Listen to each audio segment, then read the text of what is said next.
HOA Karen slashed my disabled black daughter's ribs over a ramp. She didn't know I'm the county sheriff. I came home in uniform with grit still on my boots and the radio crackling low. And I saw her at once. I am a black county sheriff and a father. Margaret Chen, our HOA president, eyes bright, standing in my driveway with a kitchen knife glinting in the afternoon sun while my 17-year-old daughter Emma, a black girl in a maroon shirt with paint on her fingers, sat trapped in her wheelchair against the garage door, blood beading where the blade had kissed her ribs, her canvas listing sideways on the easel like a wounded bird. I covered the distance before the seconds finished counting themselves, seized Margaret's wrist, knocked the knife to the concrete, and said in a voice that felt like someone else's steel, "Drop it now." Before you watch the full story, comment where you're watching. Like and subscribe for more stories. Emma's breath fluttered and held. Then she whispered, "Dad, I'm okay," even though she wasn't. And I saw the fear glowing behind her eyes. Not just the fear of pain, but the ancient, exhausting fear of being told she did not belong. I keyed my mic, 1078 officer needs assistance, 4425 Maple Ridge Drive, assault with a deadly weapon on a minor, victim bleeding, suspect detained. And only then did Margaret look up at my badge as if the brass translated reality into a language she understood and whisper, "You're the sheriff." Like a spell breaking, and I said, "Yes, ma'am. And you just cut my disabled daughter over a wheelchair ramp." She started to sputter words like rules and standards and property values, but my hands were already moving the way training lives inside your muscles for the day. Everything else shakes, and I held the scene until the sirens arrived, until the neighbors stepped out from the neat porches where they had been practicing silence, until Emma's blood was no longer an idea to anyone. 3 hours earlier, Emma had rolled outside with her canvases to catch the light. Brush flicking blues and golds across a butterfly wing, she said, looked like hope trying to grow back. And she left the portable ramp extended down our steps because it is not a decoration. It is an artery of her independence, since the wreck that took her mother 2 years ago stole walking from her. And Margaret, khaki slacks, clipped smile, clipboard tucked like a badge she never earned, stopped mid-stride to glare at the slope like it was graffiti on a cathedral. "That ramp has been out 3 days, she announced, voice thin with sugar and salt. HOA rules state temporary structures must be removed within 24 hours. And Emma, whose courage always outweighs her size, told her calmly that a medical ramp used daily is not temporary, that I was on double shifts, that she needs it to get in and out. And Margaret leaned closer to my daughter's face and said the kind of sentence that reveals a person entirely. Rules are rules, and feelings are irrelevant. And when Emma said we could ask for an accessibility exception, Margaret's mouth thinned into an answer that still makes my throat burn. Your mother isn't here to make excuses. And if your father focused on being a responsible homeowner instead of playing hero in that uniform, maybe this community wouldn't have to carry your burden. Emma cried when Margaret left, not out of anger so much as the weight of grief waking up again. And when I got home then, before the blood and the radio calls and the cuffs, I found the streaked canvas, the maroon shirt with a damp collar, and I made the mistake you make when you think reason can untie a knot tied by pride. I walked to Margaret's glossy front door, the biggest house on the block with hedges trimmed to obedience, and I asked for a reasonable accommodation under federal law. Told her the Fair Housing Act recognizes accessibility equipment as necessary and ongoing. Told her my daughter's ramp is a medical device, not a lawn ornament. And Margaret crossed her arms the way a person does when their power is the only language they've learned, and said community standards matter more than your special circumstances. Sheriff, many residents have complained. Names are confidential. Remove it or pay $500 a day until you learn to follow the rules like people who belong here. I left because anger in a uniform is a tool for someone else's narrative, but Margaret wasn't done. Witnesses later told us she marched over hours after, knife from her kitchen in hand, intent, by her own admission, to cut the rubber grip strips off the ramp so it would be unsafe and we would have to remove it. And Emma saw her at the threshold, told her to stop, tried to position her chair between the blade and her independence, and then came the shove, the tip, the slash as Margaret snapped, "Don't talk back," and Emma reached to steady herself, and the knife caught her along the ribs, a red line widening while the afternoon pretended to be ordinary. My hands moved like they were remembering a drill I never wanted to use at home. Knife to concrete, wrist-controlled, commands clear. And Margaret's defiance cracked when she saw the badge pinned above a heart she'd mocked. And she whispered, "You're the sheriff," as if the word had weight only when it belonged to her. And I told her she had just stabbed my disabled daughter over a ramp and held her while she trembled with the recognition that consequences were not theoretical anymore. Units rolled in fast, lights painting the cul-de-sac, and Detective Sarah Martinez took the scene with a calm that steadied the air, while EMTs Rick and Paula eased Emma onto a gurney, cataloged a 4-inch laceration along the rib line, no penetration, cleaned and dressed it, IV in, oxygen by protocol, and Rick caught my eye to say, "We've got her.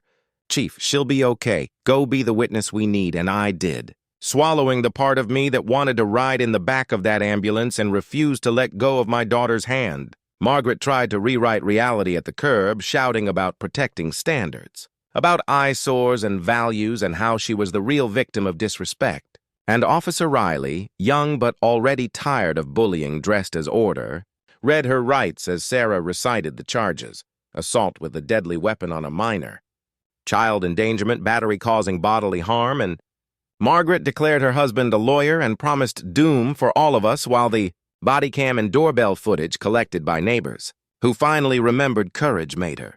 Accusations evaporate in the clean light of video. At the hospital, Dr. Patel told me Emma's wound was superficial, and the word felt both merciful and obscene.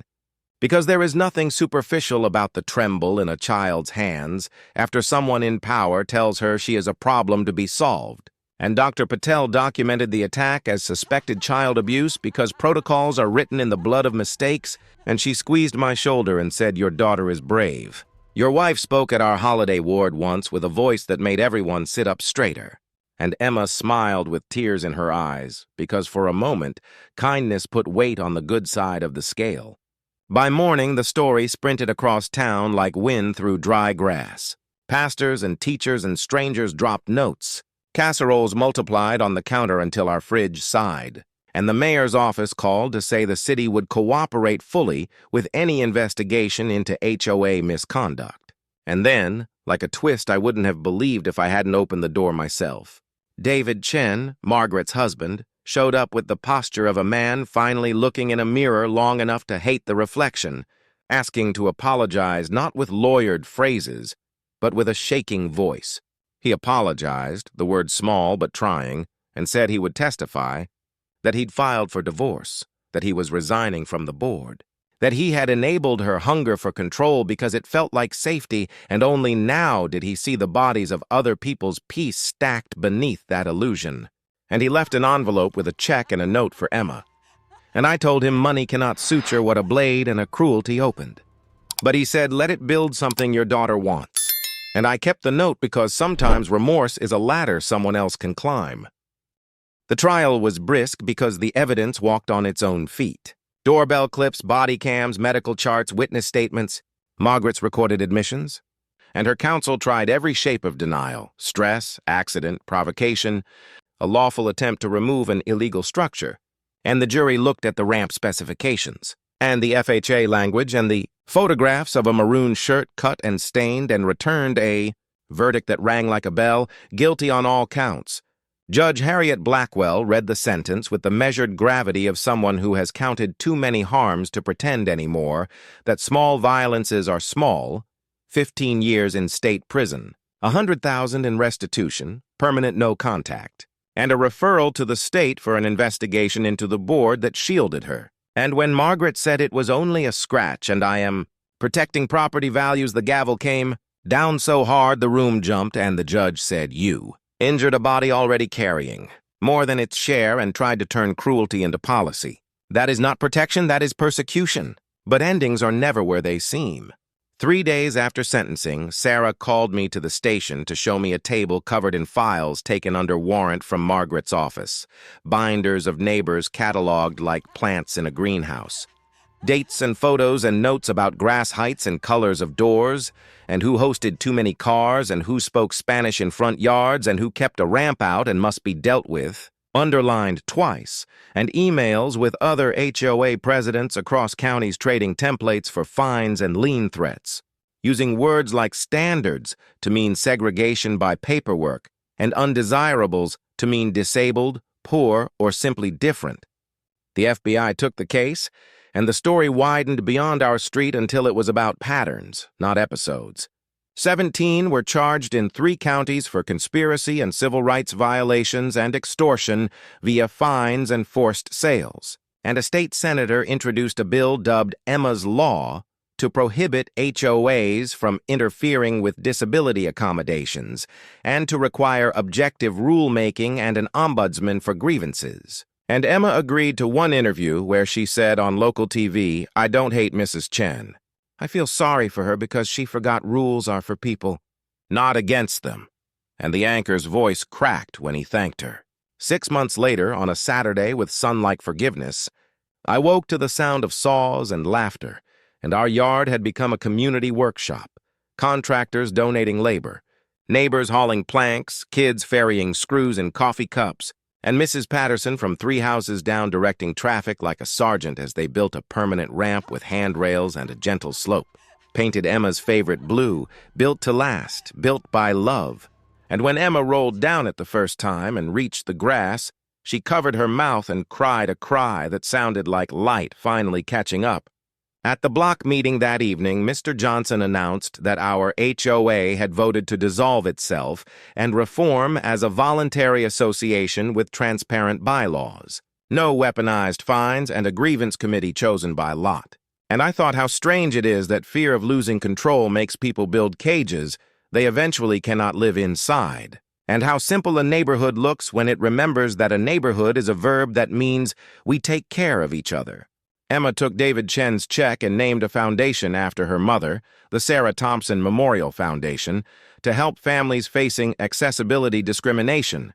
And when she gave the first speech at the fundraiser a year later, she said, "A neighborhood is not matching mailboxes. It is the geometry of kindness," and donors cried into linen napkins and opened their wallets. And afterward, she wheeled onto our ramp and looked up at a sky clear enough to count promises and asked if I thought her mom would be proud. And I told her pride is too small a word for how your mother would feel. Racism lived under the language of standards in our subdivision, and naming it out loud broke the spell. The Martinez piñata that once drew a violation now swung in a front yard without apology. Teenagers wore shorts without whispers. Pride flags fluttered and barbecues mingled aromas. And Officer Davis, the rookie from that first day, started training new hires on the difference between law and the misuse of power. And he told Emma he learned that difference watching her refuse to shrink when someone bigger tried to make her smaller. When reporters called, I declined most because spectacle can eat a story's center. But I did answer the students at Emma's school when they asked what courage looks like. And I told them it looks like a 17-year-old in a maroon shirt breathing through pain and telling the truth anyway. It looks like neighbors choosing each other over their fear. It looks like a judge who refuses to round down harm. It looks like a city writing new rules because old ones protected comfort instead of people. At night, I sat on the new ramp beside Emma and listened to the cricket chorus and the distant hoop thump of driveway basketball and the soft bee hum from Mrs. Green's pollinator garden that the old HOA tried to outlaw. And Emma said she did not want to carry hate because it is a backpack full of rocks you can set down. And she asked if forgiveness means forgetting. And I told her no. It means remembering without letting the memory decide your future. And she nodded like someone filing away a tool she intends to use well. The scar along her ribs healed into a thin, pale crescent. Not a signature of what broke her, but a comma in the sentence of what she survived. And sometimes she traced it with the distracted curiosity of someone checking a map. And she would say, I hope Mrs. Chen learns in prison what my mother taught me for free. That rules are ladders you build to help people reach what they need, not sticks you swing to drive them out of sight. And I would say maybe the lesson was meant for the rest of us too. And we would sit there longer than the day required, letting the evening finish its work. On the anniversary of the attack, we hosted a cookout and invited the city's Disability Commission. and a family from 2 towns over arrived with their son who had a new ramp funded by Emma's foundation, and he rolled a basketball down the slope and laughed when it hit the grass. And his mother said their HOA had backed down after seeing our case, and she handed Emma a thank you card signed by neighbors who now knew each other's names because they organized instead of hiding.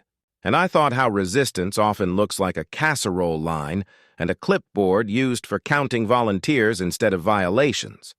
The FBI cases concluded with plea deals and a few trials, and a judge in the next county wrote in an order that homeowners associations exist to facilitate community, not to police belonging. And I printed that sentence and taped it inside the foundation's office, where Emma can point to it when a landlord or board tries the old tricks with new stationery. And she has become a speaker who refuses to speak over the people most affected, handing the mic to parents who quiver and then steady, to teenagers who say their names into a room that turns warm when it hears them. Sometimes late, when the neighborhood is a hush of sprinkler ticks and porch fans, I replay the first seconds, the knife flash, the radio burst, the pressure of a wrist under my hand, and I practice breathing until the memory loosens. And then I choose a different frame to end on.